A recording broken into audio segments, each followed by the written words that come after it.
Okay, awesome. We are live. So we can get started. Dhruv, thank you so much for making time to do this. You're dialing in all the way from Boulder, Colorado. For people who are not very familiar where Boulder, Colorado is, how would you describe that on the map? Where exactly is Boulder, Colorado? So Boulder, Colorado is slightly off center, but towards the west of the United States. So it's in a very lovely part of the world. Just at the foothills of the Rockies, so it's very nice here. Yeah, but it's right in the center. How long have you been there? I have been here. I have been here now for about a year and a half. Oh, 2021. Moved here after waiting in limbo for about 6 months because of some visa things and COVID. So it's been a year and a half. Yeah. Got it. And does Colorado qualify as like the inner states in America, which I've heard is very different from what most people experience in New York and like SF? So it's interesting. This was the question that a lot of people that I told, when I told people about my plans of moving to Colorado, they're like, "Are you sure?" People when people move to the US, they move to say, they move to the East Coast. Correct.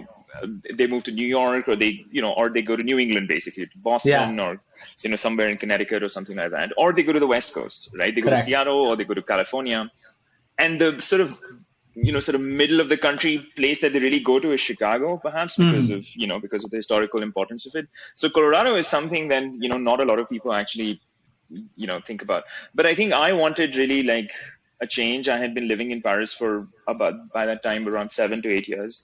This would have been a new challenge, new country, and I think I had a lot of apprehensions before moving to the US. You hear a lot of things.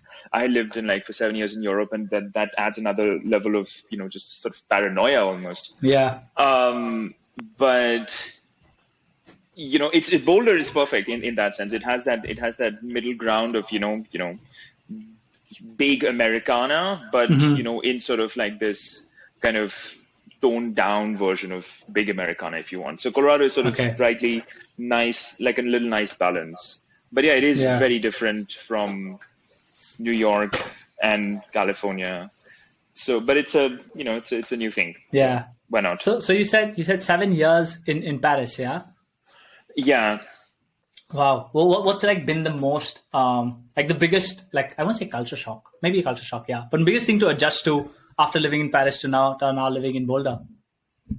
Oh, it's actually a very silly thing, but having lunch on my desk has been a very strange thing to me.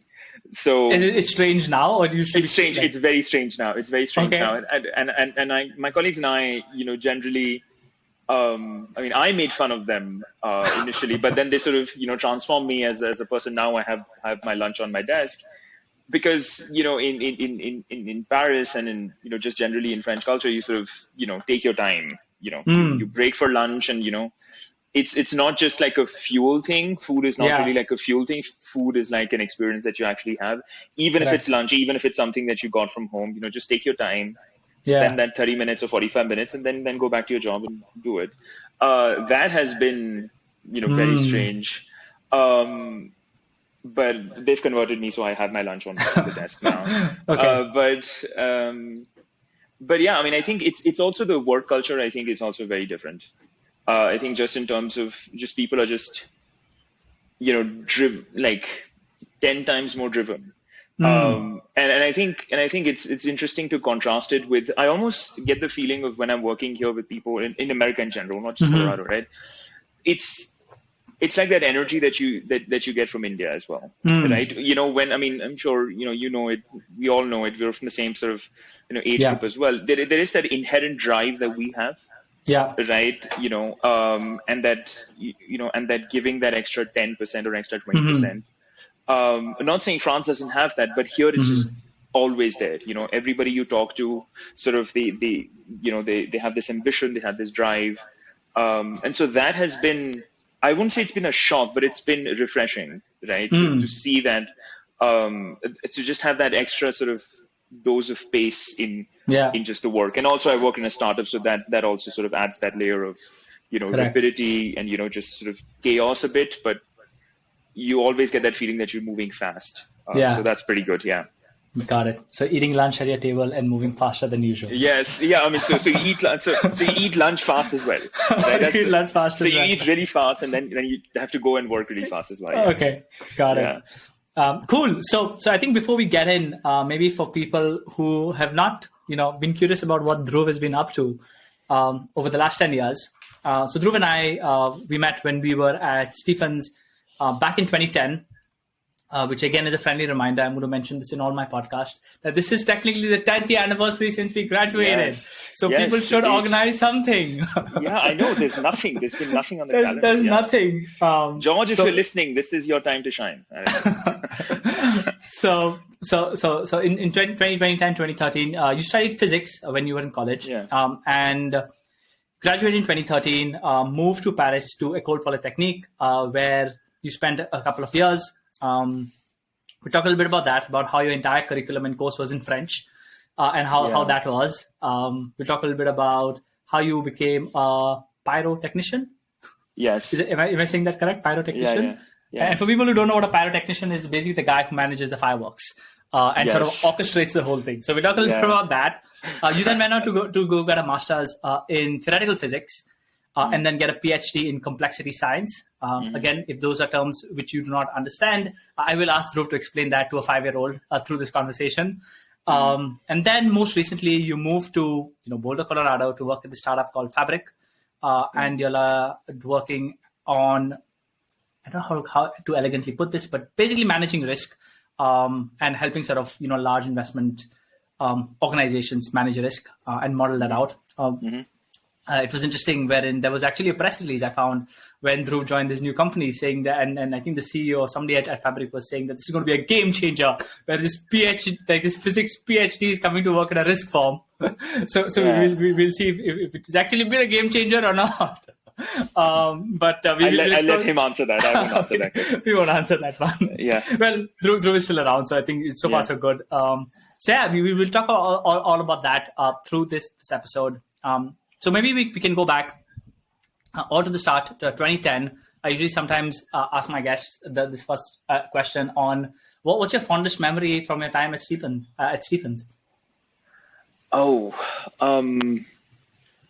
That's a tricky one. I think the fondest memory still has to be that first day. I think, I don't know, that day has always stuck with me. And I still remember how nervous and how anxious I felt on that first day. And the reason was that I came, and so what was interesting, and, I was 18 at the time, and it was just a different experience, like going out of that sort of cocoon of school. Yeah. And Stephen sort of happened by chance almost, right? So, because, I studied science in high school. And so therefore, what do? You study for engineering and, I did the whole thing. And then, I sort of rebelled almost against my parents to come to, I remember very distinctly that my parents weren't actually happy that I decided to go to Stephens to study science, because they thought that, I'll go and do engineering just like all good, Indian kids do, right? That's what you're supposed to do. You're not supposed to do science. But, so that was it. So it was that anxiety of just, going away, going outside of school. And then also sort of, passion is not a word that I would use, but, just that interest that was there, that was always there for studying science for its own sake. And I think that sort of, that was the excitement piece, but there was this anxiety almost also, I'm actually not doing engineering. This is not in the plans. And that first day, in that hall and, the principal and everything, I think it's just a very weird sort of, image that I have in my mind. I wasn't easy. So you asked the question about the fondest memory. I mean, this is the memory. It's not a fond memory. I can look fondly at it, but it's the memory that stuck the most with me, that very first day, and how it sort of changed, the plan. It's sort of, and the rest of the things that followed have actually sort of followed that pattern, and almost, I planned on doing something that doesn't pan out. I do something else. It's that same pattern. So it's just like, that's what's sort of stuck in my head. Yeah. Yeah. I think it is quite. I'm not sure if you refer to the day wherein you have to bring your parents, or the day you have to just show up on the first day. But I vividly remember both those days, wherein one day you had to pull your parents, and there was this massive, I don't know if it was only for Christian students or not, but their parents had come in, and there was, the hall was decked up, and then there was actually like day one. But I vividly remember the day when you had to bring your parent, and I think for them it was a very proud day. So like, oh yes, my kid got into Stevens. Right. Yeah. No, I think the proud moment for my parents. I don't think that happened for me. I think I'm really referring to that first day when we're just there, and that I don't know. I think you have to land in the hall first. I think they asked you to come to the hall, because they never really asked you to go to where your classes are going to, and then of course they segregate you also. Science block versus arts block, whatever nonsense. But so if I'm talking about that particular day, that day, that's particular. Yeah.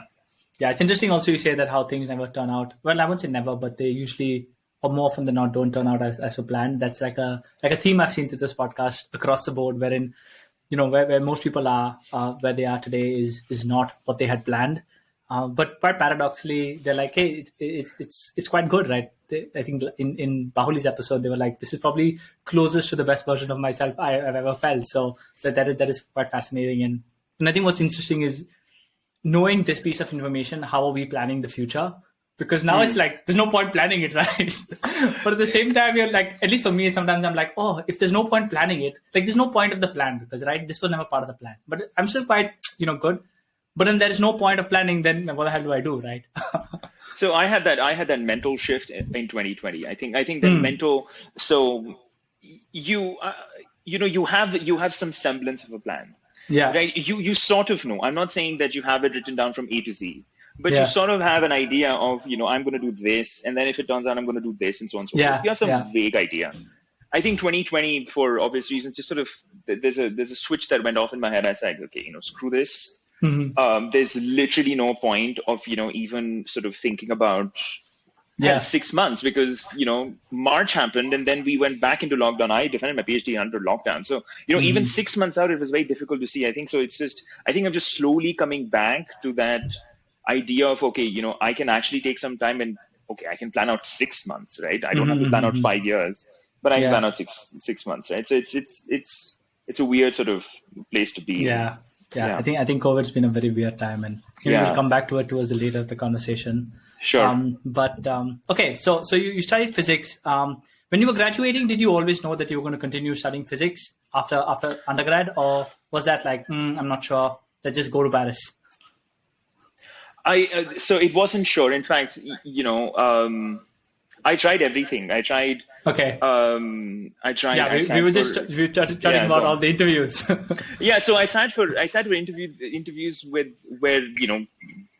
honestly speaking, I had no business being in. Sitting for interviews for consulting firms and so on and so forth. So I did all of that, and then I actually did apply for a lot of grad school places. Got into one in Germany. Got into another one in Germany, but that was for maths. But never ended up taking that. And I got this opportunity to go to Paris. And then I think it was just, overall, I was just looking for a reset. I think, I knew I wanted to do science. Yeah. Let's put it this way. I knew I wanted to do some science has sort of had been the theme. I didn't really know whether I wanted to continue in physics per se. Yeah. Right. So the science bit stayed with me. And then when I looked at, and I wasn't really ready to sort of decide for myself. And that's why, Polytechnique was sort of the decision that I took in, because it allowed you to sort of figure out what you wanted to do for the first 2 years. And then you sort of, even then they don't ask you to decide, honestly, they just let you do whatever the hell that you want to. Yeah. And then they give you, a degree at the end of it. Okay. So it's science was the key, not physics per se. Yeah. Got it. Understood. So with this sort of objective, you landed up in Paris. I'm sure it was a good reset, but I'm sure it came with challenges of doing the curriculum in French. You said you lived with a host for 4 months, and then you were up to speed to study in French. Yeah. So the program was great, but the requirement of the program was that this is actually a program. So I'll just give you a little bit of background about the school, right? So École Polytechnique was something that was founded in 1794. So it's one of the older institutions in France. It started. This was a military institution, and it still is a military institution. So and in fact, a lot of the selection and everything is done very, very rigorously there. And then because it's an institution that is run by the French, it's run by the French government, but has some funding from the French Defense Ministry. The whole curriculum is in French, so all the teaching does happen in French. So you have to learn French.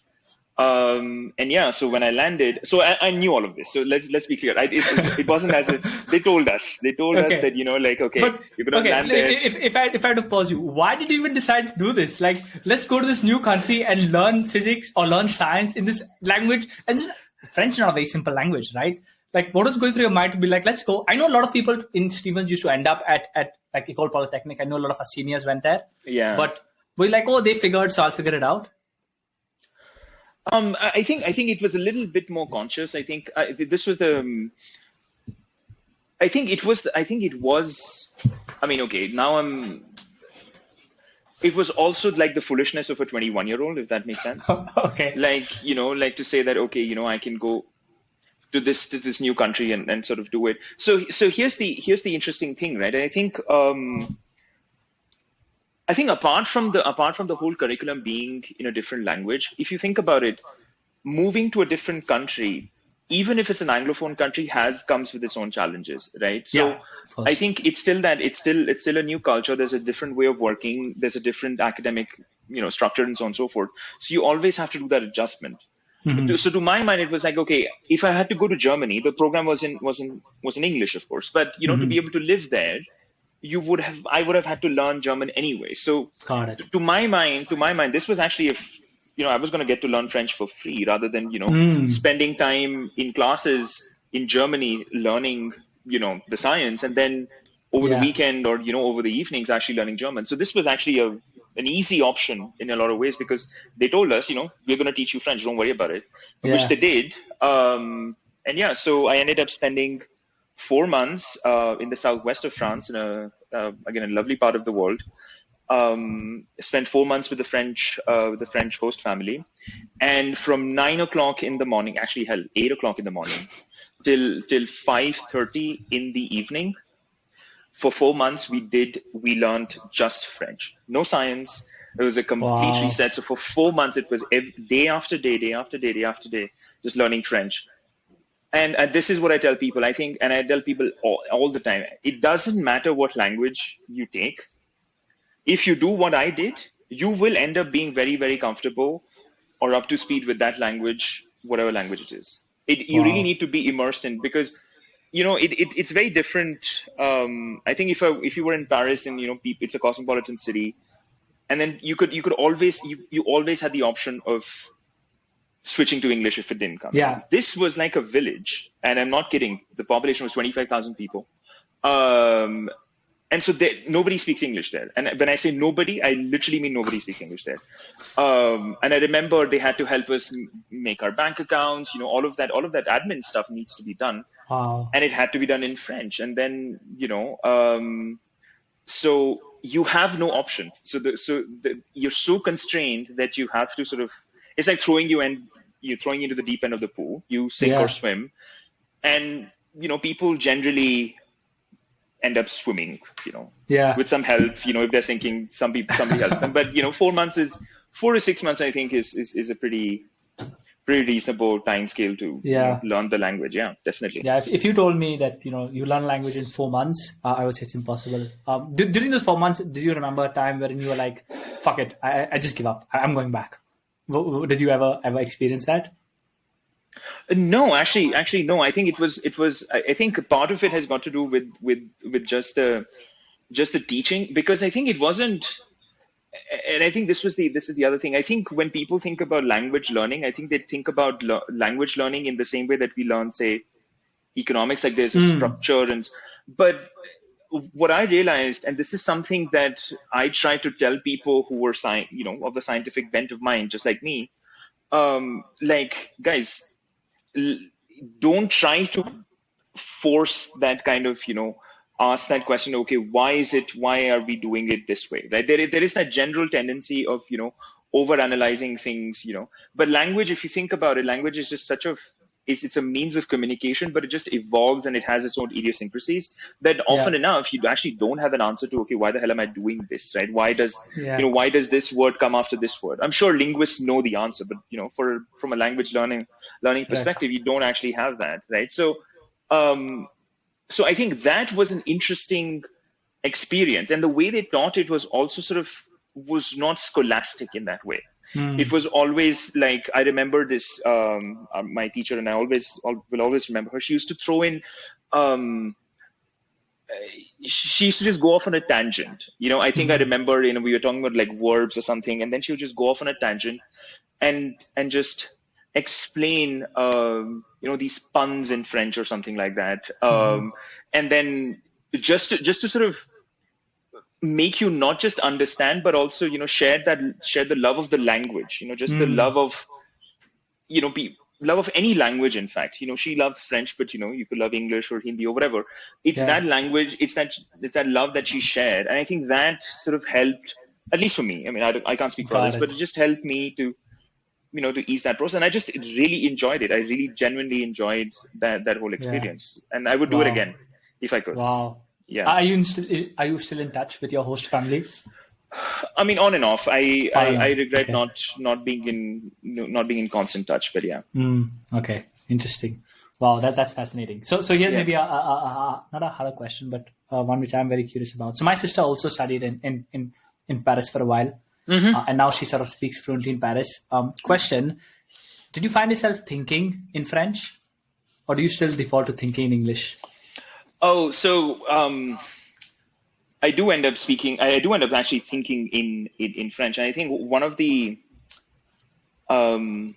it happens like people who come from it's very hard to explain it to people here or in France, but people from India will really get it. We are actually so when you're in India, you actually do end up learning two languages almost by default. Yes. And then you end up a third one, or end up learning a fourth one, right? Yeah. And then when you're communicating with people, you can go from language 1 to language 2 to language 3 to language 2 to language 1 in one sentence. Correct. And then people can understand you without any problems, right? Yeah. So it's not so. So I think it happened to me. I think it happens to all of us when you go from English to Hindi, right? That's just a general thing. I think it happens to me now with English to French, where I can start a sentence in English. And it just flows into French. I have a friend who's here, and it's funny how we talk because it makes no sense to any. Like we talk to each other when we start a sentence in English, and then it'll just go into French because we're reminiscing about school, right? I went to school went to Polytechnique with him, so then we switch to French because that's your mind remembers it in that context, and then we want to talk about some work thing, so we switch to English, and sometimes. What is funny is when I'm talking to a lot of people, a lot of the science actually comes to me in French. Wow. Right. And then a lot of the expressions just, comes in. So it does happen, but I think it's going down a bit because now here I'm working in English all the time. Yeah. But often enough, I find that the best way to explain myself is actually that one French word, which nobody else understands here. But, I have to then search for, okay, what the hell do I actually mean? This is what I mean. So, yeah. So that's fascinating. And I think your point of like switching, like I see this happening like in Singapore. Yeah. There are a bunch of Indians here. Like at least when you're in a group, you suddenly talk in English and suddenly move to Hindi and you're unconscious. And then when people who don't understand Hindi are around you, you got to like constantly stop yourself and like, oh my God, like, let's dial back. We have to come back to English. But you end up sort of just like excluding people. And sometimes they're looking at you like, what are you guys talking about? You're like, oh shit, we're talking Hindi now. So that's interesting. So maybe I'm not sure if you've seen this movie, The Arrival. Have you seen it? I have. Yeah. You have, right? I forget the name, where the spaceship comes and they try to teach. Oh, right. humans. Which is that like, it's like that. Correct. Heptapods or something like yes, that. Yes, heptapods, exactly. Yeah. I know we're going on this language thing, but I find it quite interesting. Do you actually feel that the language you speak and the language you think in affects like what level of like mental, like at what level can you think? Like, do you think certain languages allow humans to think at a level way beyond than if you are in another language, given that you've studied now, like say science in English and French? I think your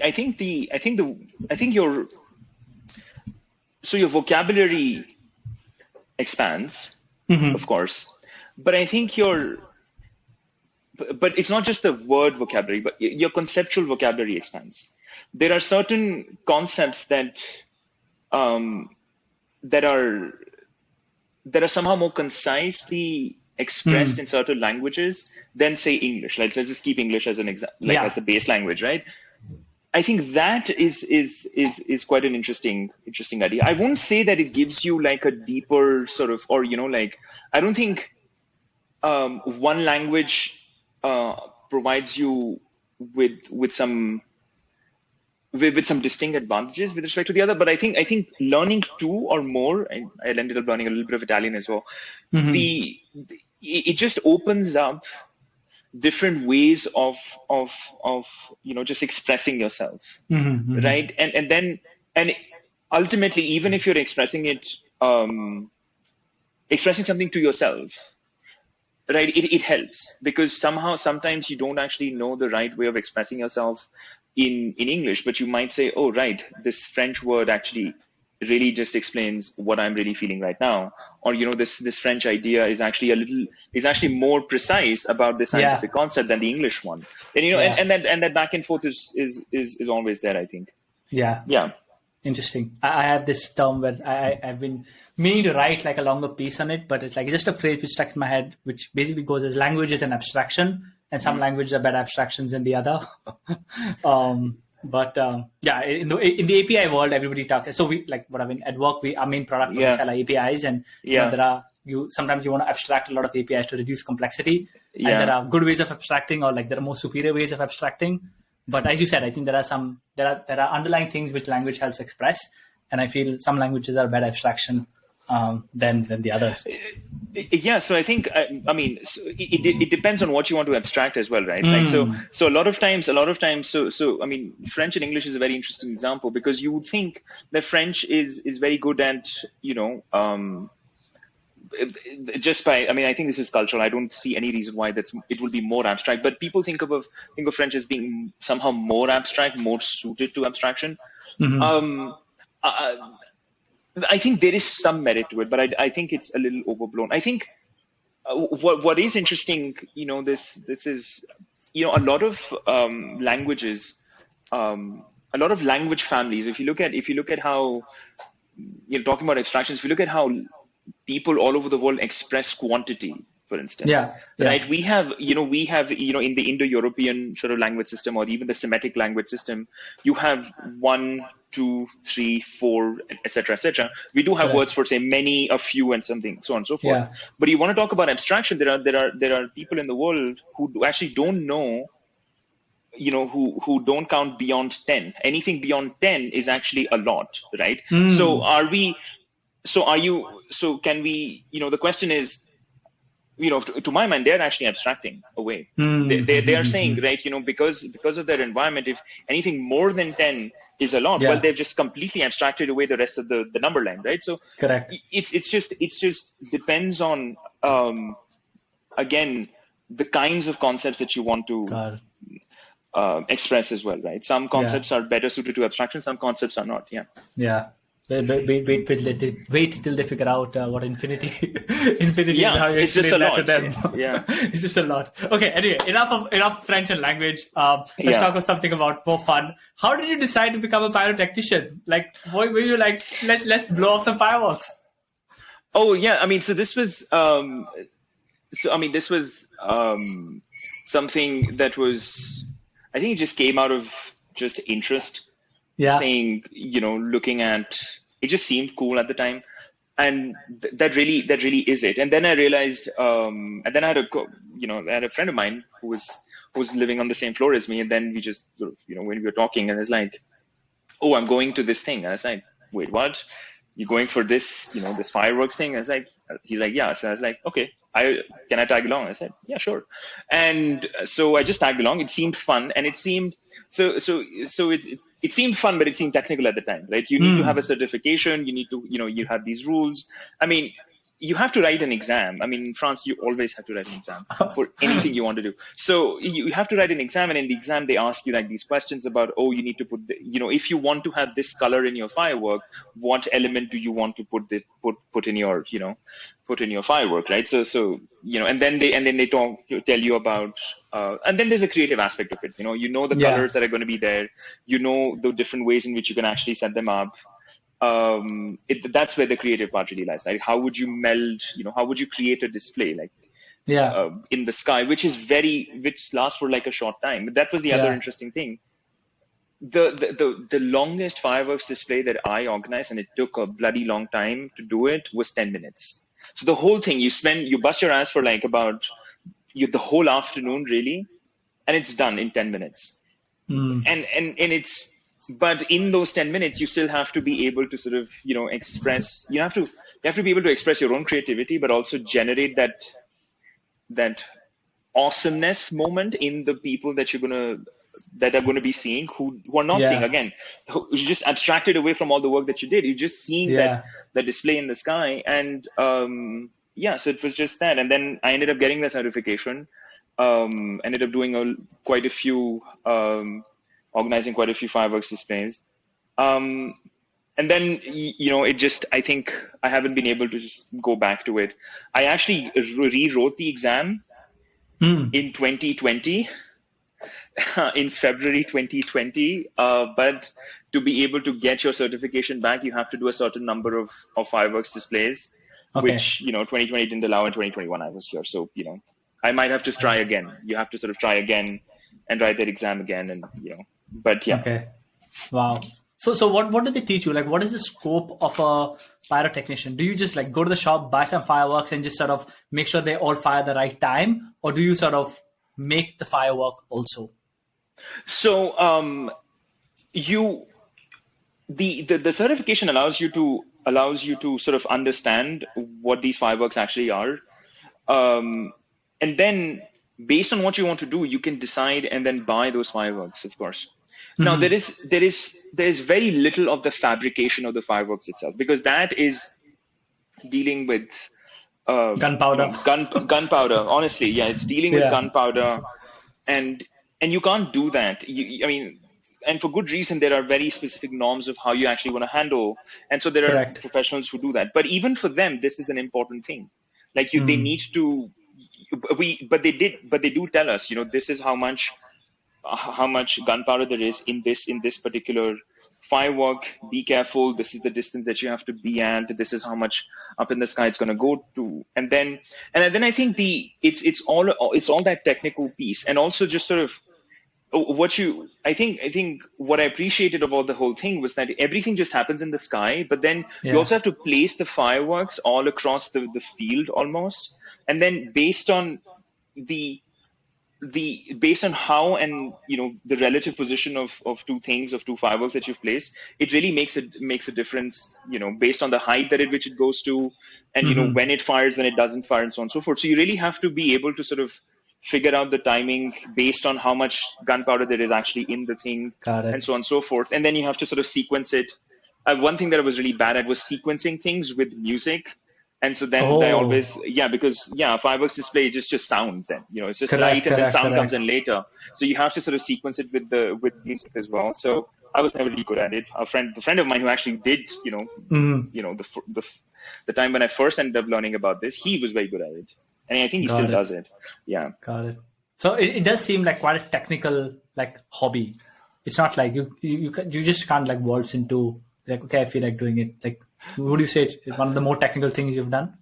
Actually, no. You're doing satellites, so probably that was very very technical. No, this is technical in a very different sense. This is a technical hobby, right? This is a technical hobby. You can't, like you said, you can't just walk into any place.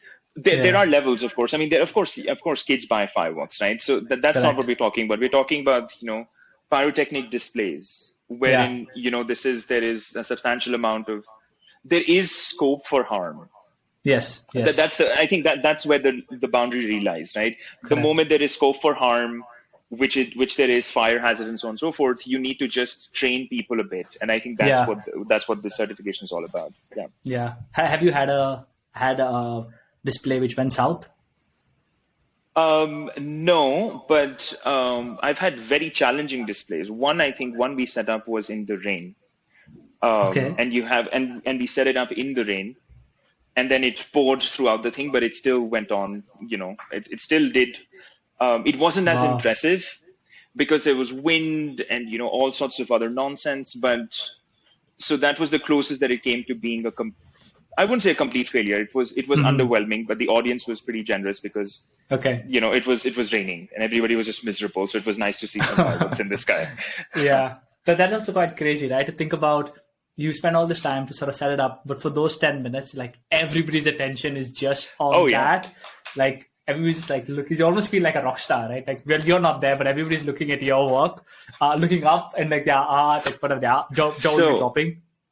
So I think the proudest moment when I did that was, so like I said, it's a military school. So when, we're there on the campus. So any batch is there on the campus for 2 years. And then there is a little ceremony that happens wherein you're it's that ceremony just before you're leaving. It's not graduation. You're leaving and to do some other things. Or like your time at Polytechnic on the campus is done. So, there's like a handoff ceremony, which is kind of military. And then I didn't participate in the ceremony because I was the one setting up the fireworks display for that. And then the whole ceremony happens, and then at the end, again, military school. So there's the a military guy who's whatever, commander or whatever. He gives the order to the whole sort of batch turn around to face where the fireworks are going to go off, and then we had to cue that to the time when they turn around, and that's when the fireworks display started. And I think I still have that picture wherein there's a last. Yeah, I remember why that color is there, because every batch gets a color at Polytechnique. So odd numbered batches get yellow, and even numbered batches get red. So I remembered that because it was them leaving. It was, I think, 2012. The batch just before me was leaving the campus. That last bit we created so that the whole sky would be filled with red. And I think there's a picture from where everybody in the batch is just looking at that red sort of fireworks display. And that I think was a really awesome moment. I remember that very distinctly. Yeah. That was like, yes, that we did. Awesome. Okay, let's talk about more technical stuff. As a part of your, I don't know if this was undergrad or your master's, you were part of one of the NASA satellites and getting them into orbit. Oh, so this was an interesting project because this was supposed to be a student-led project of sending small satellites into space and into low Earth orbit. So low Earth orbit is not really space. It's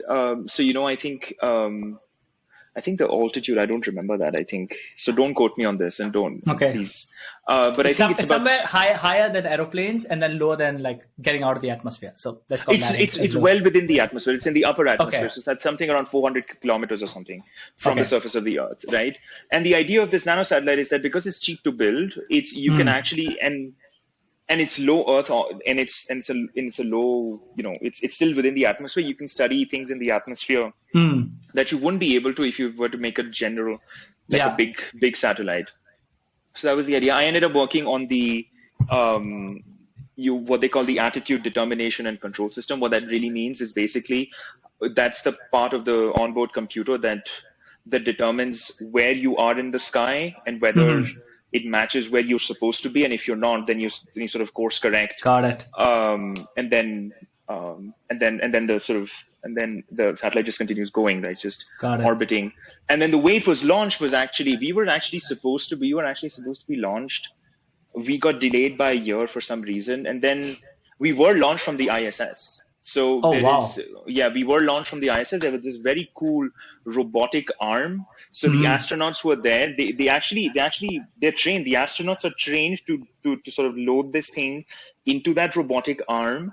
Yeah. And then so there's this one astronaut, you could see that, they're preparing to put this into the robotic arm, and then the robotic arm just sort of forces it out. There's like an extension. There's a robotic arm that extends. I'm making like motions with my hand, but like there's a robotic arm that extends and it just pushes it out into the atmosphere. And then the satellite was supposed to go on for about 3 months. That was the time period for the satellite. It went on to continue working for 6 months. So that was, was pretty nice.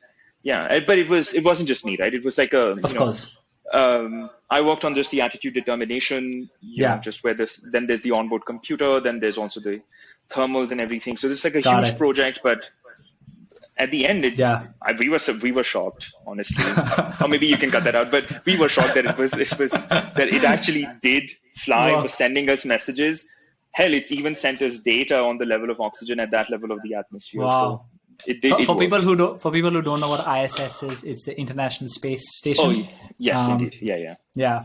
Okay, so there are so many ways we can I have so many questions, but in interest of time, we're not going to talk about satellites in space and sort of your work. But I'm curious to know on other aspects on space. First question: what do you think about Elon Musk and SpaceX? I think are they the coolest thing ever, or are they just what do I call? Are they overinflated or overvalued, or is it more than what they actually are? I think the idea definitely of SpaceX for reusable rocketry, I think that is a big change, because I think that has brought the cost down for actually sending satellites into space or even smaller objects into space, and then just expanding that research. And I think that's SpaceX, and I think. And I met some people from SpaceX, and one of the most passionate people that you'll meet, and one of the most technically adept people that you'll meet work at SpaceX. So I don't think the science was there. So NASA actually did have plans for this kind of reusable rocket. They just never got the funding, because it is a federal agency, to actually just pursue it till the end, right? But a lot of it's like I always sort of think about SpaceX and NASA, not to take anything away from SpaceX, right? But SpaceX and NASA, it's like when you're trying to open the lid of a jar that's just stuck. And NASA just sort of loosened it, and then SpaceX opened it. And then I think, but the complexity of the thing really is that I think there is a certain number of tests that actually just failed for SpaceX. This is a hard problem to solve. So I think they've solved it. So I'm just like, no, it is genuinely a great achievement that they've been able to do it. Nothing, and then we'll not talk about Musk. So that's why I focused my attention on SpaceX. So SpaceX is a very, very cool. I got my answer. Okay, so what about humans being interplanetary species? Are you in that camp, or you're like, we have enough problems here, we should focus on solving problems on Earth and not spend too much time getting to Mars or Moon? I mean, it all depends to what end, right? So I think. We went to the moon because it was a challenge, right? We've sent rovers to Mars because it's a challenge. We've sent probes into deep space now. Voyager 1, Voyager 2 are just like beyond the solar system now. So there is a sense of just trying to understand that's there. I don't. But there is a little camp out there which says that we have to become an interplanetary species because this planet is going to hell. Well, hold on a minute. I live in Boulder, Colorado. There are some days in which I'm like, this is pretty cool. The moon doesn't have this. Mars is a desert. Correct. Our planet is pretty cool. And let's try to preserve this. Let's try to actually give it a fair shot of trying to not make a bigger mess of things on this planet before just packing our bags and going there, because that's not the way to do it. go ahead, do research and send people to Mars. And I think, but this is what we have. This is pretty cool. You have air to breathe. I mean, it's just a very simple thing, right? The moon, Mars is a hellish place to be. I mean, I can't imagine. It is pretty red, and it's not easy, So got it. Fascinating. Any reason why you sort of did not, like, you eventually pivoted and you did theoretical physics. Now you're sort of in the high, or like an overlap of physics and economics. Any reason why you decided not to go down the space route? Was that not exciting enough, or any reason why? Because for me, as someone who does not study physics or engineering, that just seems like one of the coolest things you could be working on. But as you were doing those things, were there any things like, oh, maybe I don't want to do that? So that's a very interesting question. I think the way I would answer it is to say that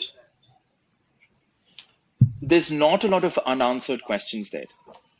Right? So, there is technical. That's just my perspective, right? If there are engineers in the audience, don't come at me.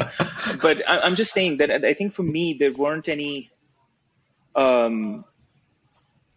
There wasn't. I think there was this curiosity of how things are done, and therefore it made sense to work on that satellite project. But I think that whole thing sort of suggested to me that, my sort of center of interest really sort of bent towards, the more unanswered sort of scope of questions, not towards engineering.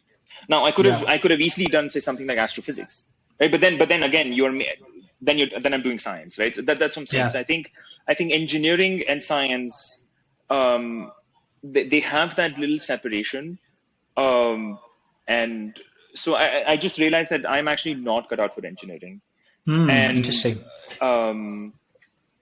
Not for this kind of engineering. I mean, I enjoy it, but I don't think I can make a career out of it. So I just sort of realized that, okay, 2013, graduated from Stevens, physics, did not know what to do, and then 3 years later, I'm like, okay, probably physics is the way to go.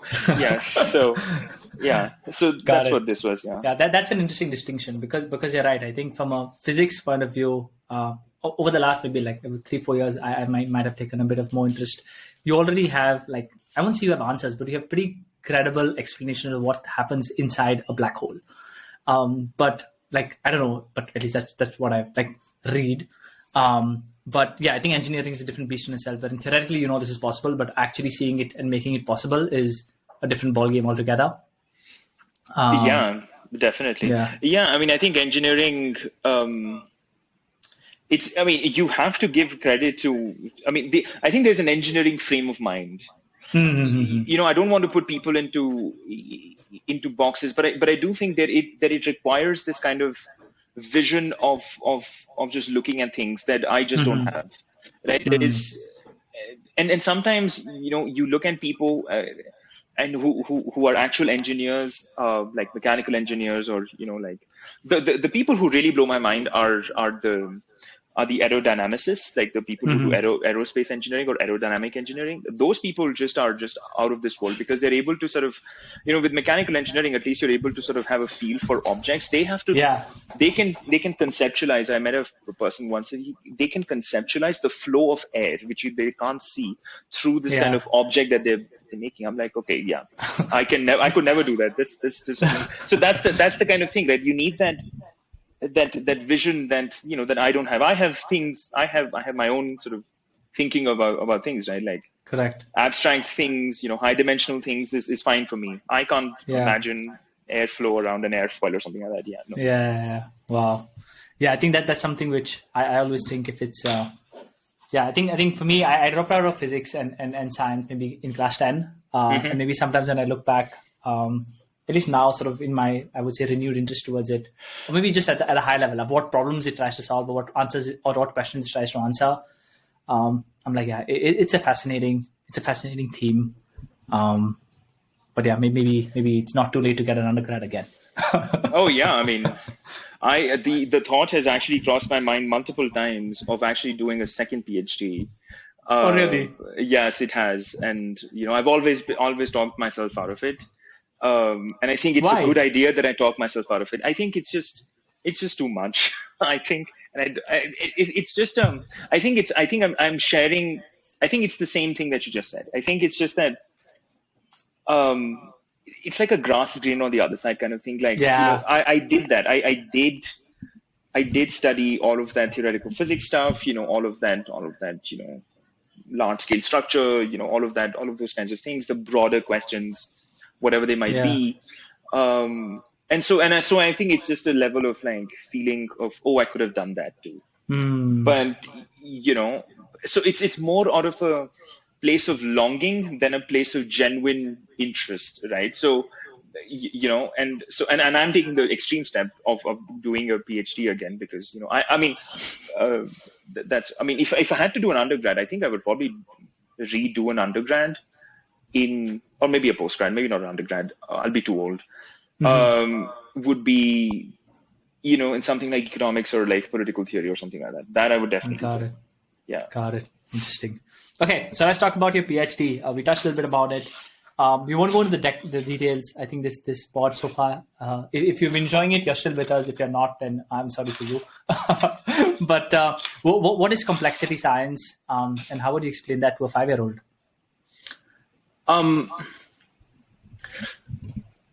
The way I would explain it is it's that part of science which tries to explain the behavior of things that move collectively.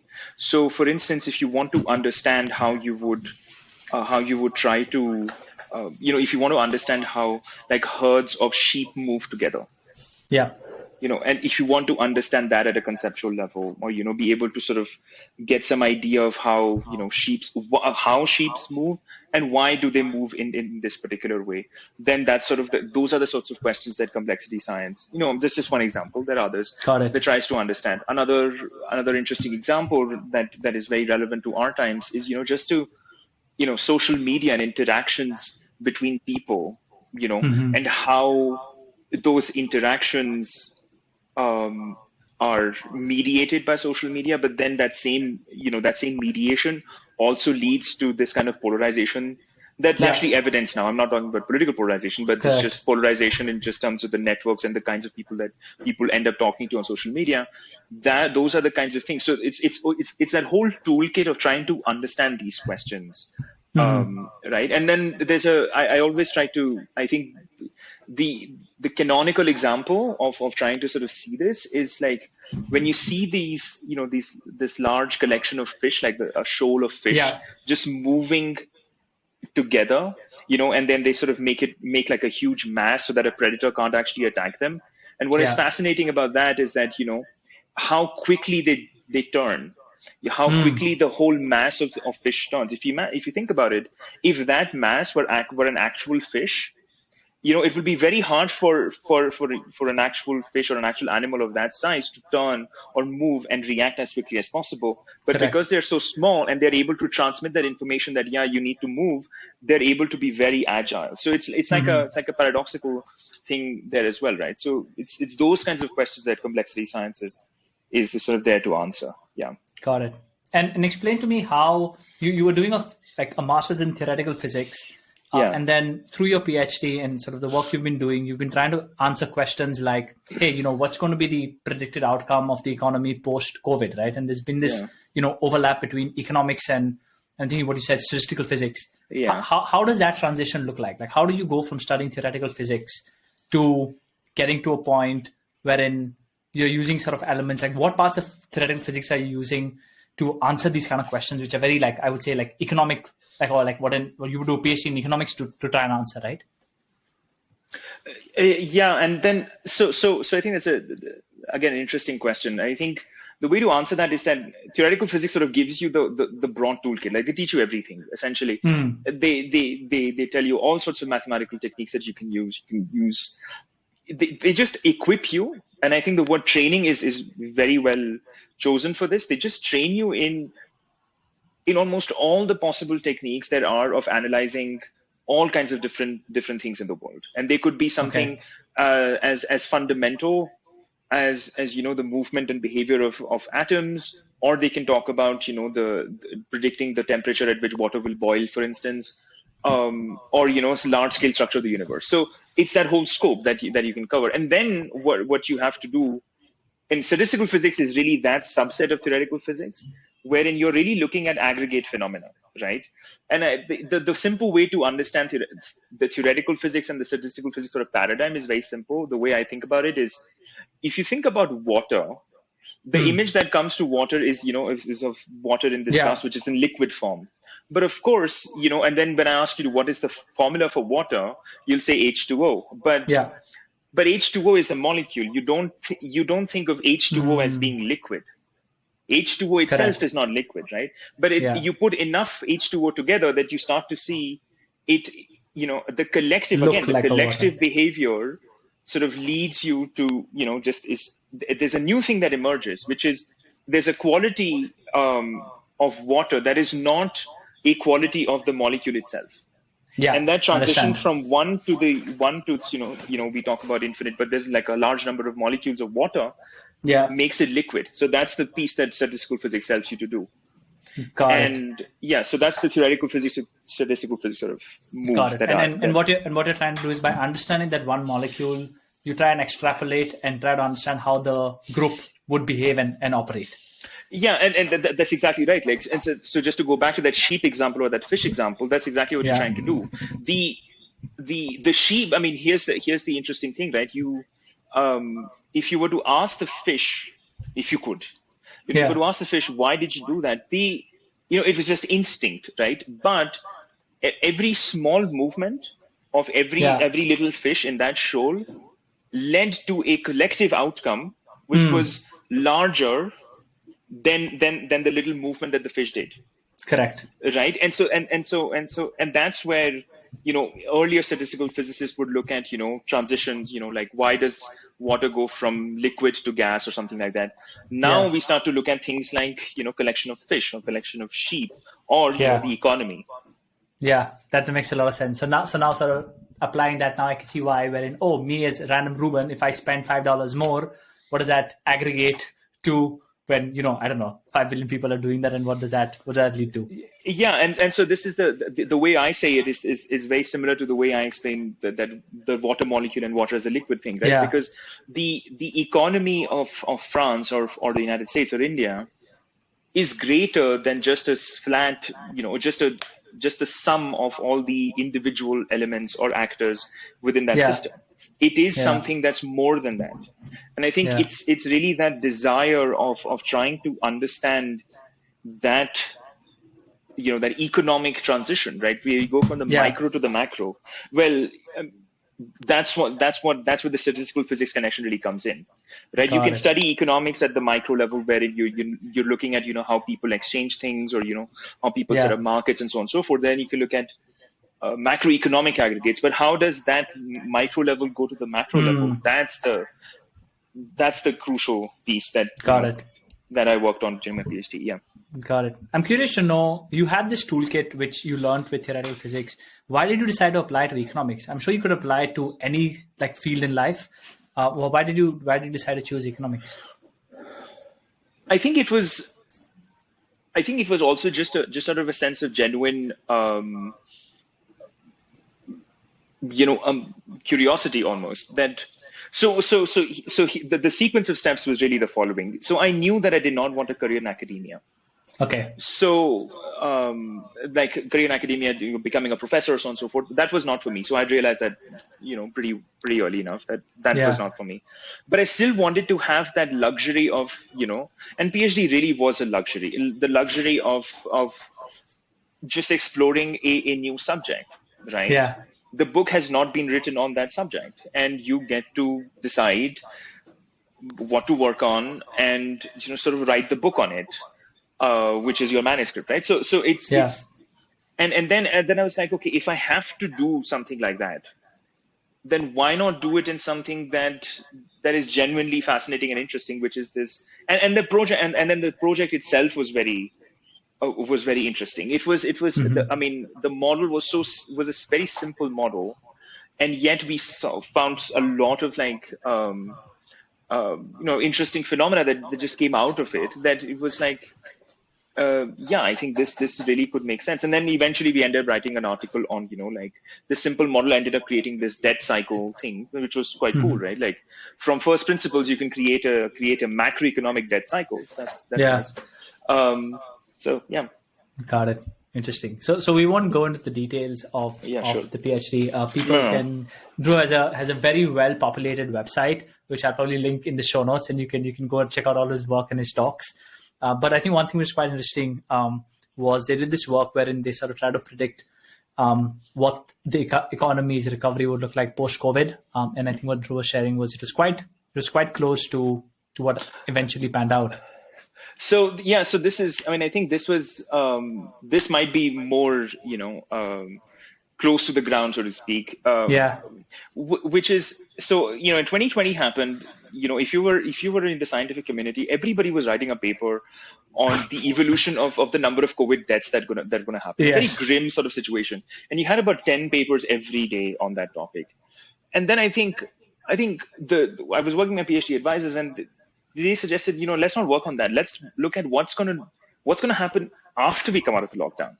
Correct. Right. So we had this model which were like, okay, this model is pretty damn good. It, you can test monetary policy on it, central bank, interest rates and so on and so forth. You can test things on it. And then, let's just test what's going to happen when you open the economy up, and it's the things, and in fact, I would urge people to just go ahead and read it, because it's a very simple idea, which is that, okay, consumption went down, we ended up consuming less, we did not go out, we were at home. And then when things opened up, based on how much we were consuming, that would determine the trajectory of the economy. And then, we were in the French context wherein, they expanded unemployment benefits. They put, they said, okay, please stay at home. We'll give you, money so that, you don't have to worry about that, and some similar things happen in the US. So, and then what has happened after the great unlocking is a bout of inflation. I am sure in Singapore this has happened, in the US this has happened, in France this has happened. Correct. And then in fact, we don't have precise numbers on it, but the trajectory that we saw was that, okay, if you were to do this kind of, this kind of economic intervention, you would end up seeing, this bout of inflation that will take some time to actually come down. It's not like and I think from my perspective, what I've been surprised by is just the commentary in the media everywhere in the world, where people are surprised that inflation did not go down as quickly as they thought it would. It's like this very mechanical idea of the economy, wherein, because we locked down for 6 months, so inflation went down for 6 months, then 6 months, economy is a big, it's a big machine. Yeah. You stop it, it's going to take some time to start, coming back up. Yeah, and correct. That's the idea we were saying, like it's a big moving thing that you stopped in its tracks. Yeah. Of course, there's going to be like a transient behavior, and this is what we're feeling right now, and that's what the paper was about. Yeah. Got it. Fascinating. Yeah, I was going through the even your sort of talk on it, and I think it's very simple to understand. And I think as the pandemic was panning out, I think there was a lot of commentary about how people were just not listening enough to scientific community, and be like, it's not really hard to know what's going to happen. So I think this whole inflation piece, some people have been shouting from the roof that this is going to happen. And we published this in 2020, so it's there. The inflation rate was going to be pretty high, and that's there. There's a plot in the paper that says that it is going to be. It's going to be there. Yeah. Okay. So we'll talk a little bit about the work you do now, which is at Fabric. Okay. Yeah. You did this PhD, you sort of wrote these papers, and I think to me it seems quite a logical extension of, you work at an investment or companies which are trying to understand, or whose business is to understand these models. Before we get on, maybe, again, a slightly meta question. As an average investor, the most common advice I've seen, despite however much people say this is not financial advice, is it's very hard to beat the market. We just invest in an index fund. Most hedge funds do not outperform, the index. Yeah. Which brings me to my question on, you're in the business of predicting what's going to happen in the future. How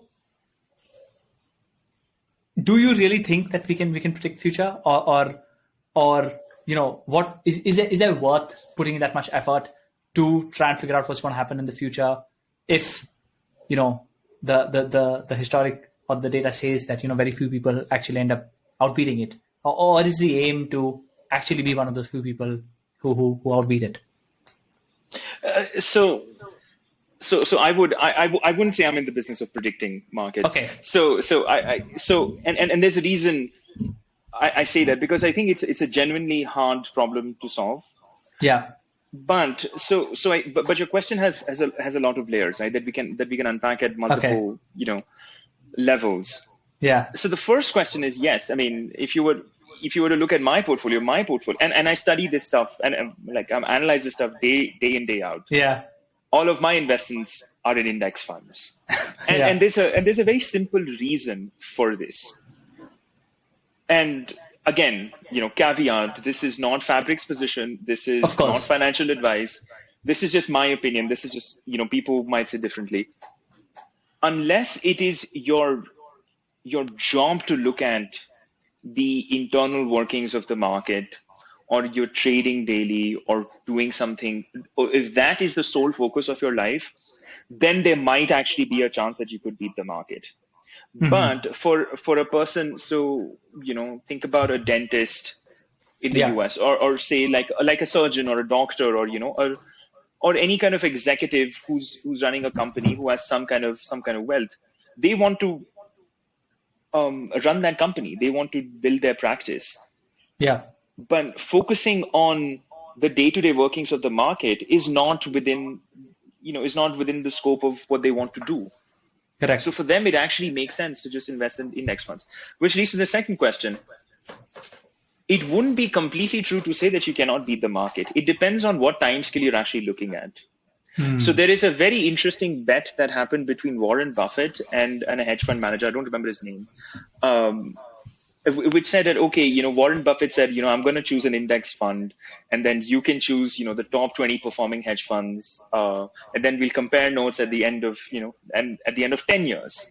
And the important thing in that bet is that time scale, 10 years.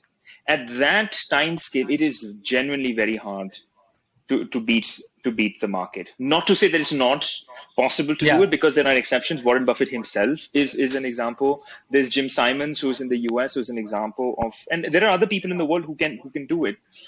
But for you and me to think that we would be able to reproduce Warren Buffett's performance, I think is completely ridiculous. For that very basic reason, we want the money to work. For us, we don't want to work for the money. We're already working for the money in trying to get that salary, right? Why the hell would you want to spend more time now?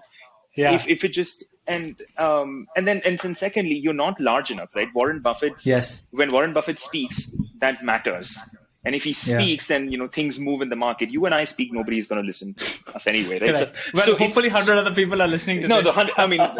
We can't move the market. You're in Singapore. You can't move. You cannot move anything. You can't move anything. You can't move anything in the market. So I think that's a very important distinction to make. Interesting, yeah. And then, but I think there is value. I think there is genuinely value that if you. So I've said all of that, it's very difficult to do that. But I think there is genuine value in trying to understand these instruments, because at the end of the day, this is the money that you are earning. So you're putting effort into, that job that you're passionate about and so on and so forth. So I don't think that people shouldn't be looking into the details of what they're investing in. That I think is a very different thing than spending day in, day out just focusing on that particular thing, right? So for instance, if you're interested in an index fund, then you look inside, okay, what exactly is it inside this index fund, or just try to understand the mechanics of it and so on and so forth. I think that's a more healthier way of approaching your investments. I think. Yeah, that makes a lot of sense. I was reading one of the articles I think you had co-authored, and there was a line there which said, optimization that might resonate for a portfolio manager will fall flat for advising a client. And I think in India, there's been this big, move towards, you can now, like I think in the US, like with Robinhood and like Zerodha in India, everybody can invest, right? And everybody thinks that, okay, I have some cash, I need to start investing. Yes, you need to start investing. But I think where people make the mistake is they're behaving like a portfolio manager, not like as an advisor. And I think you need to, like, you don't need to chase the most amount of returns. You need to chase the returns. I think somewhere you talk about something similar, wherein you need to build a portfolio which will sort of take account to your needs and requirements and your sort of objectives and risks in life, your time horizon. And then once you figure that out, then you sort of choose what instruments you want to invest in. But I don't think that happens. Like most people, that does not happen today. So I think that's exactly right. I think, and I think it's a lot of it is also got to do with just the way we think about investments in general. I think the talk about the Warren Buffetts of the world, the Jim Simons of the world, sort of takes you away from, there can only be a handful of Jim Simons or Warren Buffetts. Like that's just the nature of things. It's just but for everyday people, it's absolutely important to sort of first understand, what do you want to actually do with this money? Do you have an objective of trying to, is there an objective that you're trying to meet, right? Or just trying to think about? So you're absolutely spot on. I mean, that people don't think about it. I don't know the space in India that much because I haven't been there. I haven't been away from it for 10 years now. But but it's a phenomenon. It's something that's ever present here, because there's so little friction now, right? It's very easy to set up a Robinhood account. It's very easy to just like trade, and also they've gamified it a bit, and I think that just sort of hits the dopamine receptors at the right point, and along with money, that's just it's just a very potent, fuel to the fire. Absolutely. So it's that, but I think you can be prudent. I think you can. I think so. So when people talk about the investment managers talk about alpha, this is how much you outperformed. The biggest alpha you have right now, I mean, if you're at least my age, is just your career, right? Right, like you've started your ventures, you've started like multiple ventures of your own, and that's what you're investing in, right? That's the thing that you invest in. When you're 22, 23 years old, you don't have money to invest in. All you have is just that alpha is the career alpha, I call it. It's the career alpha that you have, and then just maximize the most out of it, and then the rest will take care of itself. Everything else, inflation will eat up. Okay, tell me a little bit about Fabric. What is Fabric? What is your head of portfolio intelligence? Yes. What does that mean? And what sort of, more importantly, how did you decide to eventually, like, I can see the relation, but how did you decide to jump into this with these guys? So I think the idea, and this is something that we are doing within the application that we do sell, is is to take that idea of complexity science and start applying it to the investment problem. And the more I look into it, the more I realize that this problem actually hasn't been solved properly.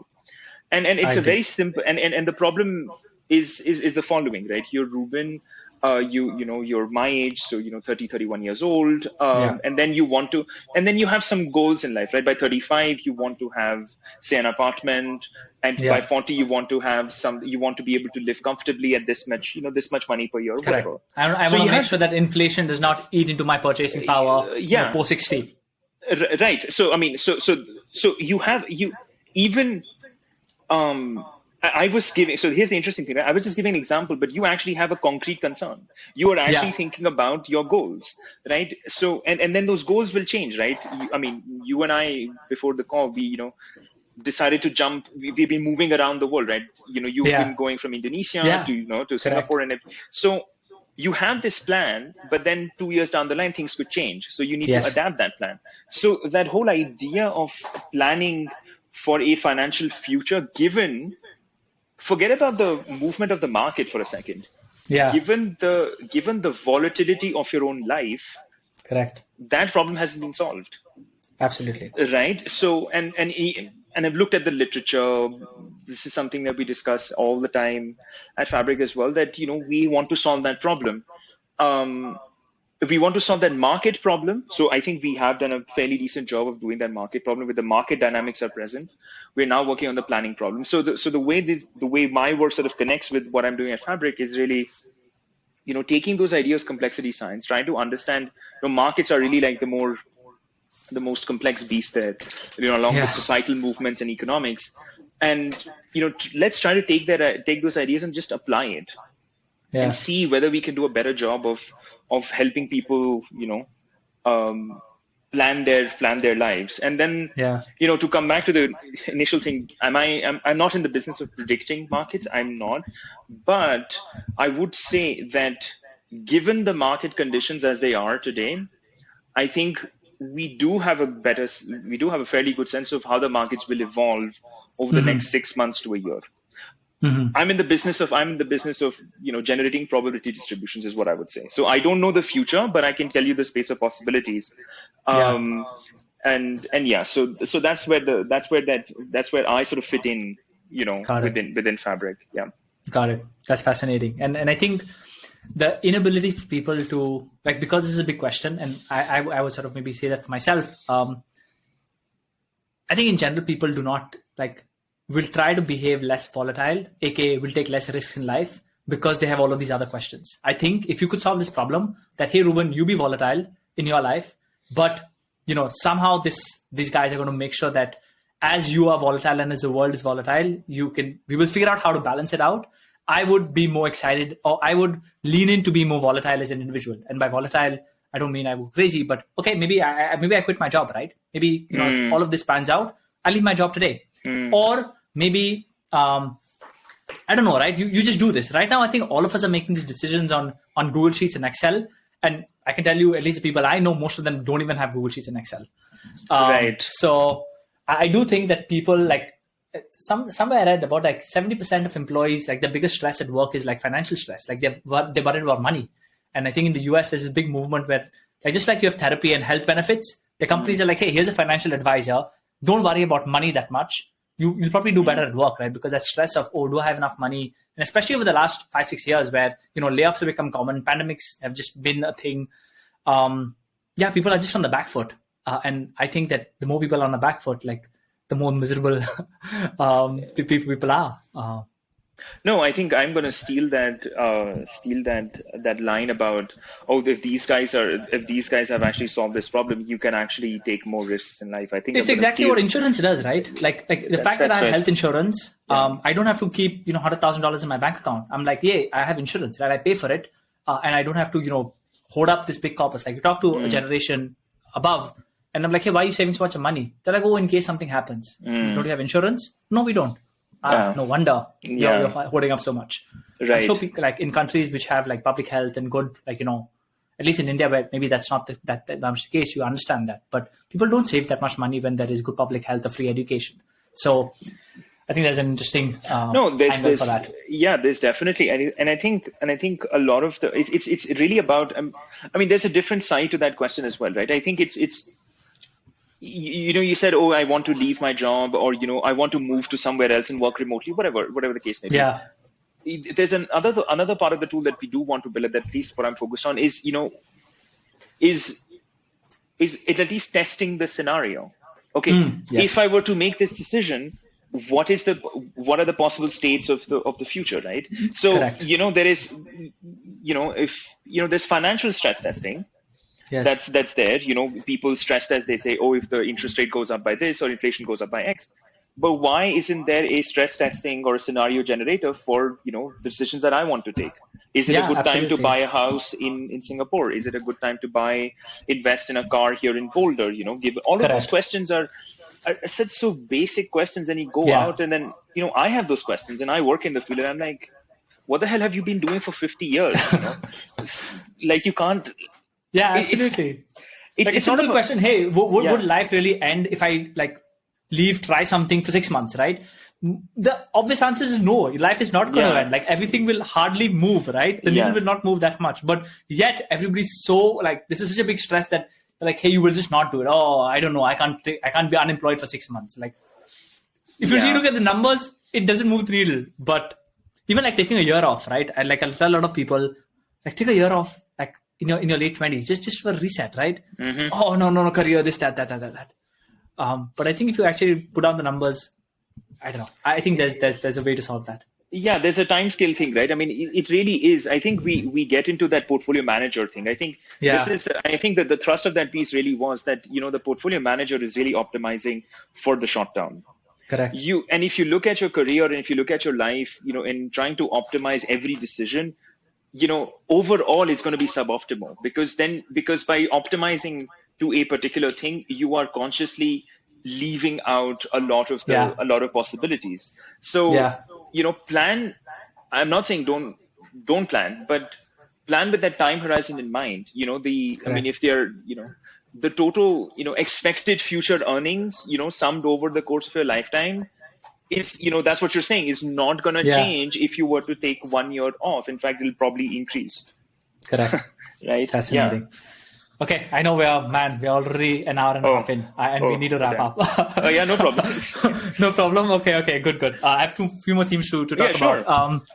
I was reading your Twitter, and you had an interesting tweet which said that you went to the gym and you were disappointed and proud after a workout. Disappointed that you couldn't finish the sets, but proud that you have come far enough to be disappointed by your effort.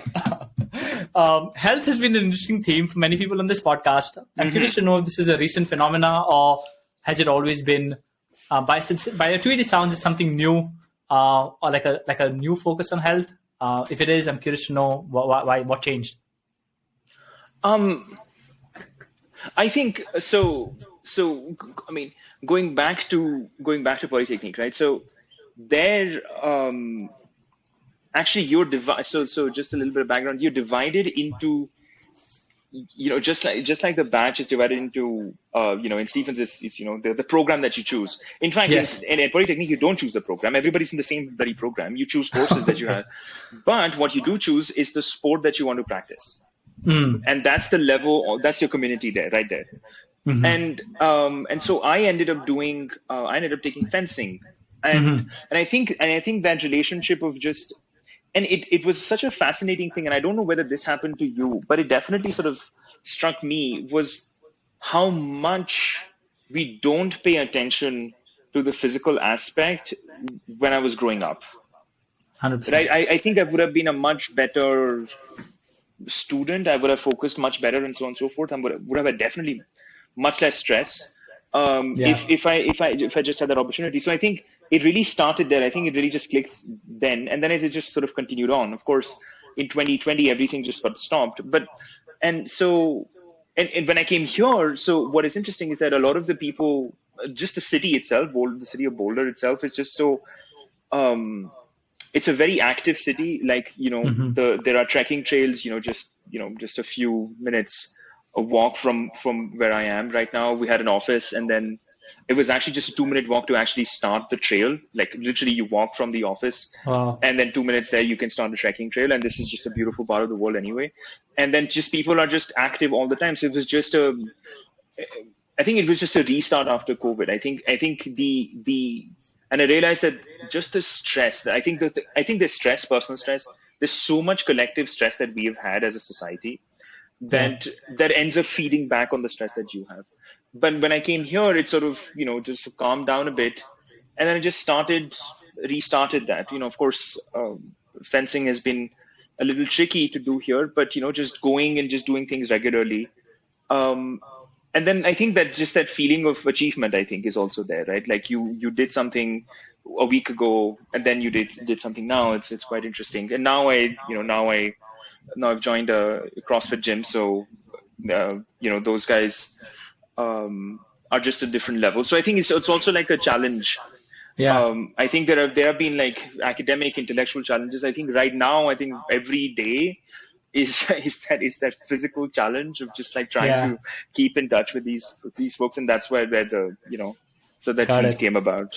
Yeah, interesting. Yeah, I think 100% on the absolute abuse we did to our bodies in our 20s. Oh my God, When I think about, like, now, at least you'll watch your food a little bit. Like, for me, I personally don't count calories and all of that yet, but you won't just eat like junk, and you won't just eat like McDonald's every day. But now when I think back of time in college, it was Maggie for like 3 years in a row.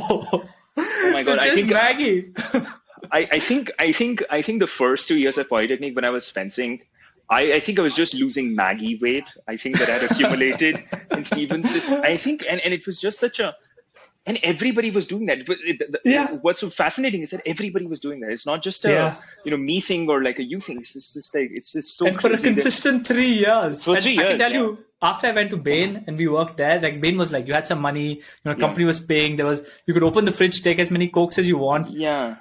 I was like, what the hell? Like, I have like polluted my body for like good 5-7 years, and now you're slowly, undoing it bit by bit. Totally a plus one.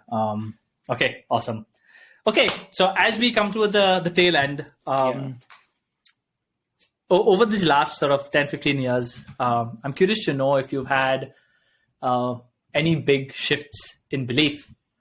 And by shift in belief, I mean something which maybe 18-year-old Dhruv, who was just walking to Stephens, believed very strongly. And now you've maybe taken a 180-degree shift on that belief. I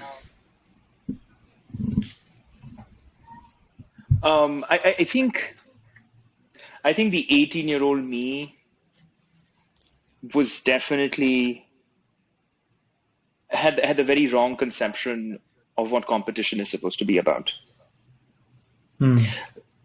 And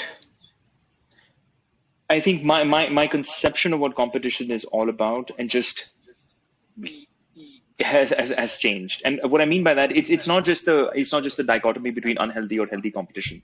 I don't think that's what I'm talking about. I think what it really is about is just thinking about what you want to do only through that competitive lens.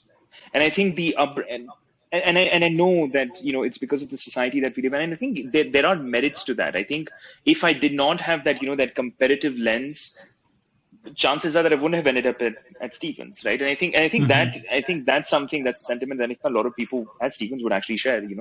We are driven, but drive and ambition, a lot of people do have that, but I think there is a specific kind of competitiveness that I don't think is healthy. That's quite prevalent, and that just formed my head of like it was always about comparison to people, and not being just comfortable. I mean, it was a funny thing, right? Because at Stephens, given I mean, right now I don't even know what the cutoffs were, like whatever the cutoffs were, like so ridiculous anyway, that the person sitting next to you and you, there is literally no difference in ability.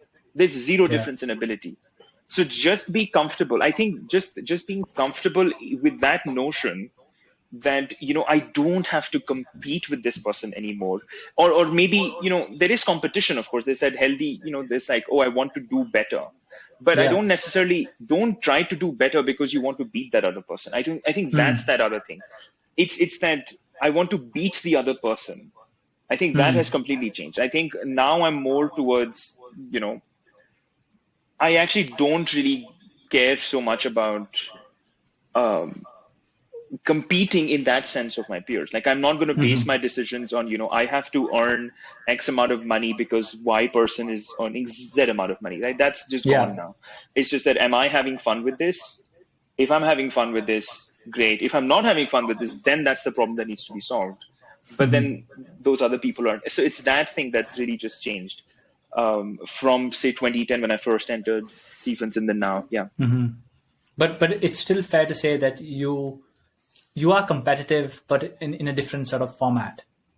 I think you have to be. I think you have to be competitive. I think, but competition doesn't necessarily need to be against somebody, right? I think it's when people talk about the rat race that we've all been through, I think that's what this is. It's you're not running fast because you want to beat your own time. You're running fast because you're afraid that this person might overtake you. So the source of that competition, or the source of anxiety of that competition due to that competition is completely external. So it's just the incentive for you to actually compete is just completely skewed. Correct.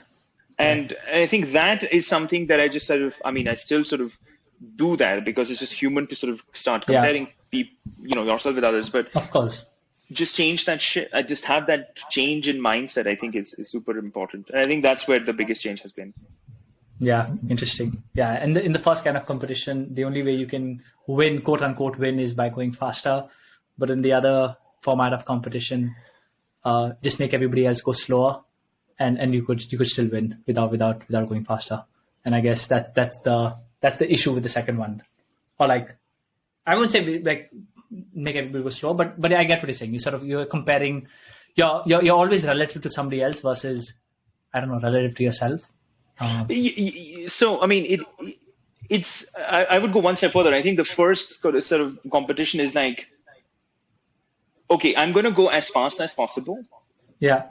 Because this person, because I want to beat this person. But if I see this person going ahead, then I would try to sabotage this person. It can go into that negativity, which I think is just, it does happen. And I think the societies that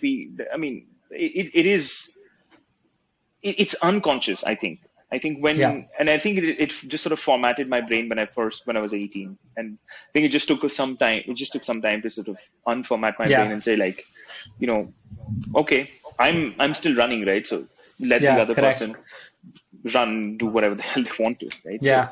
So, I think for me also another interesting aspect has been wherein, I think we've always been in a win-lose kind of mindset that I can come first only if you come second, right? Exactly. Versus now sort of you see wherein it's very hard to envision a win-win. Like I know it's theoretically possible. I see people talking about it, but I'm like, it's quite hard to reorient yourself that, hey, this is a situation where I win and you win.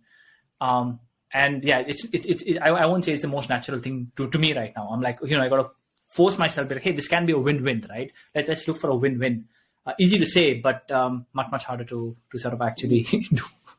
Yeah, because and then it's even harder if every decision that you've had to take, and at least this is the case for me till the age of 18 has been framed in that zero-sum kind of way. And then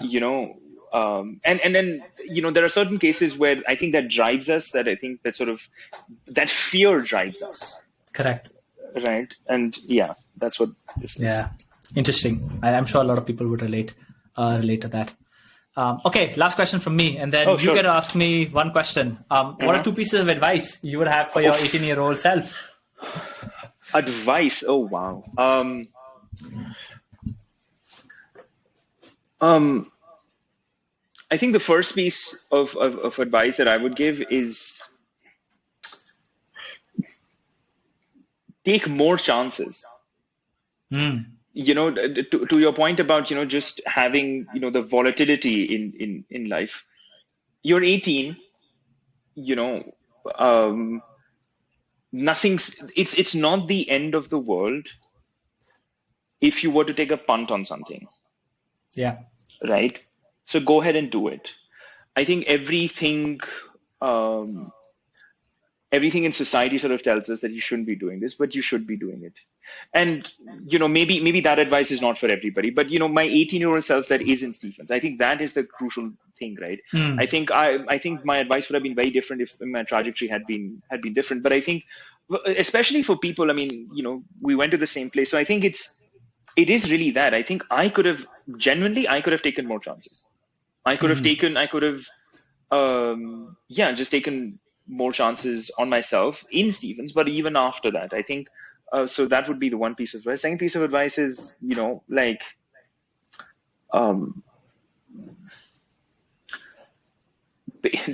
I think I don't like to frame things in terms of don't, but,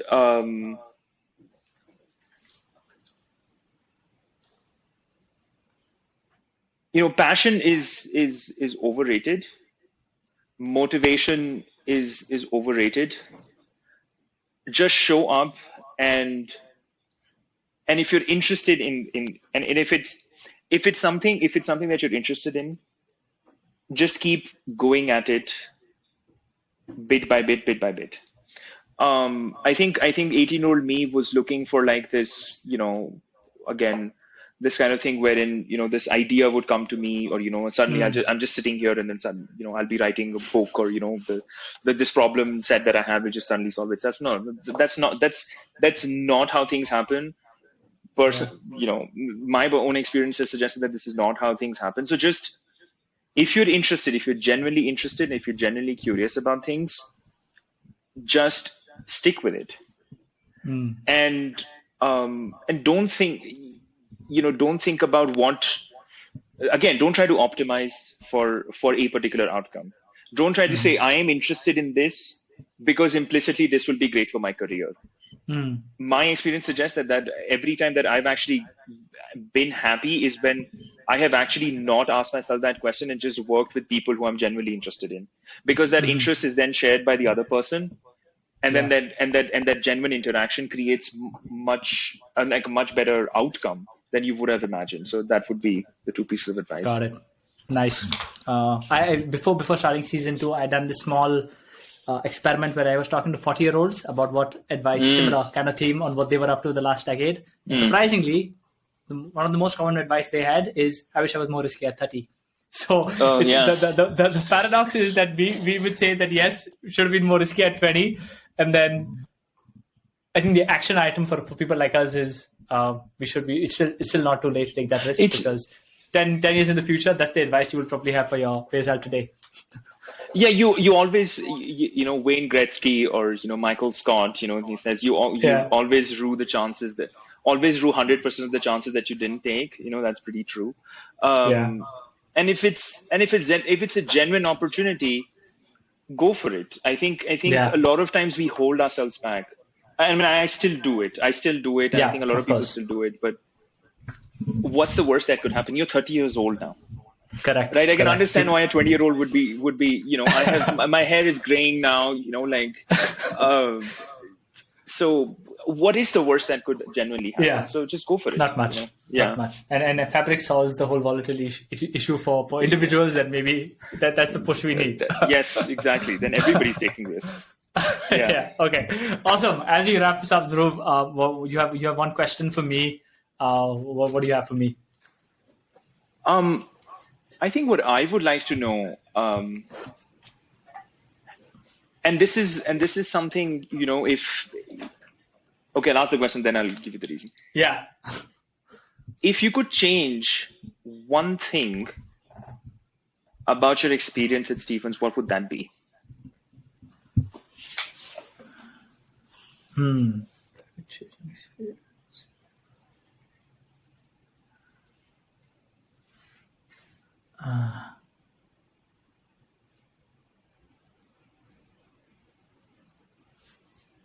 I think I would maybe I would try out more things during those 3 years, because you were sort of in the middle of such high levels of diversity on where people came, what their perspectives were, what they were actually doing at that point of time. I think if from my experience, I would have liked to just expose myself more to all of this diversity, which 10 years later I'm trying to do with this podcast. I think, I think that's what I would have changed. Again, with the big caveat is I think I unlike all, which is quite surprising, and we've heard this on the pod a few times. I personally had a great experience during my time at Stephens. It's quite surprising that it wasn't the case for everybody. But I personally had a great time. I think I met a great set of people. But yeah, if I were to change one thing, maybe, spend a bit more time with the people who are very different than me in college. I think, yes, you sort of made a lot of friends with people who are different, but there was so much more to do. There were so many other interesting people you could have got to know much better. Like you said, there were 400 of us, right? I don't think I even scraped 5% of that. Right. Yeah, that's an interesting one. What was it for you? Oh, I think so. I'm not surprised that a lot of people on the podcast have actually said that they don't have a positive experience. My experience on my own, my own personal experience was actually mixed. So that's what I wanted to ask, what was your experience like? And I mean, and everybody's experience is different, but if you could change something, even in a positive experience, right? Like that's what you're saying, that your experience was so positive, but then, there's still something that you regret not doing. You think about it, and then you're like, okay, I could have done something else. So that's what I wanted to sort of understand. Yeah. And I think you're making up for it, I think, with the podcast. 10 years later. Yeah. And just in general, also just play the Stephens card. Like, I think you could, like, even outside the Stephens ecosystem, there is so much, you could have played that card much, much stronger during your time there. But I think that was not even important to us at that point of time. Like, we were just like, screw it, like, who cares? Now it's like, we sort of play that card to sort of meet people and get connected to them. And I think that was not even a priority at that point of time. But so I don't know if we should have done it more, but yeah, I think maybe the stuff on just like exposing yourself to new perspectives and thoughts, and even the fact that some of our like, at least for me, some people I knew really well had very different experiences than what I would have imagined is like kind of weird, right? Like, how you should be right next to them. How did this happen? So I think that was probably one thing to do differently. Yeah, I think it's one of those things wherein I don't think we should have played that card. I think we were just too stupid, honestly. I know we were all very smart people, but I think we were very stupid at that age. We wouldn't have known how to use that card. But we wouldn't know what to do with it. Yeah, but I think there is. There's something to be said about the sort of non-uniformity of experience that a lot of people, the non-uniformity in experiences at Stephens. And I think Stephens just sort of, we have a tendency, I think looking back, I think we have a tendency to just sort of hide that a bit. Yeah. And I think we could do a better job. I think looking back, I think, a lot of the experiences could have been more positive. I think, that's the bottom line. I agree. I agree. Yeah. Awesome. This has probably been the longest recording, but I hope this has been fun for you. I had a blast. But Dhruv, thanks a ton for spending your evening with me. Friday evening, I know is prime time. It is.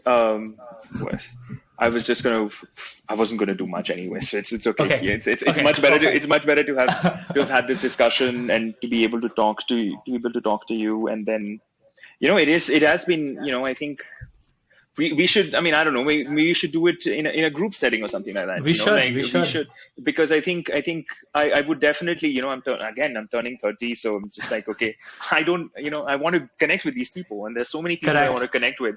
I think this is just great. So the moment you send me that message, I was like, okay, let's do it. It's a person. And it's crazy. It's crazy. Like how at least for me, each of these conversations have been so much of fun. And you're like, why don't we just do this more? So yes, I hope as the podcast, evolves, I think for me, selfishly, I know I'm going to get this every week with a new person. Yeah. But I think everybody else who's on the pod, we need to think about how we can recreate this for everybody else, because I think it is really enjoyable. And I think for me personally, like, compensating for that lack of just, once you go out of the world, you sort of appreciate what you had, and then you're like, oh man, we should not let it go. So we will figure it out. The first big challenge will be to organize a 10-year anniversary thingy. I don't know how we do it. We probably do a mix of virtual. We should do it. I mean, I think, I think we should definitely do it. I don't know how we do it, but I think we have the rest of the year to actually do it. It's only, Correct. It's only been 2 months in the year. So, let's do it. Let's do it. Yeah, honestly. Yeah, whatever the powers, maybe. Yeah. If you're listening to this, you're still tuned in. If you'd like to volunteer, you have ideas on what we could do. A big audience is, of course, Batch 2013 at Stephens. Please DM me on Instagram or just write to me. All the links are in the description then. And if you have some ideas or what we can do, we should do it. I know the Bits Pilani community does a great stuff where they have like this Bits Day, and across the world, everybody's like doing things. They don't even come in together. So I think we would maybe try to do 5% we should. or 10% of that. Okay. Anyway, I'm not going to keep you any longer, Dhruv. Thank you so much for making time. This has been an absolute blast. This was great fun. If people need to sort of follow you and keep up to you, how best can they get in touch? They can follow me on Twitter, and they can, and I'm pretty active on LinkedIn, post all kinds of things, and more of the technical stuff they can find out on my website. Yeah. Okay, awesome. You'll find all the links in the show notes. And I think with that, we shall wrap this one up. All right. Okay, I'm going to go off the record.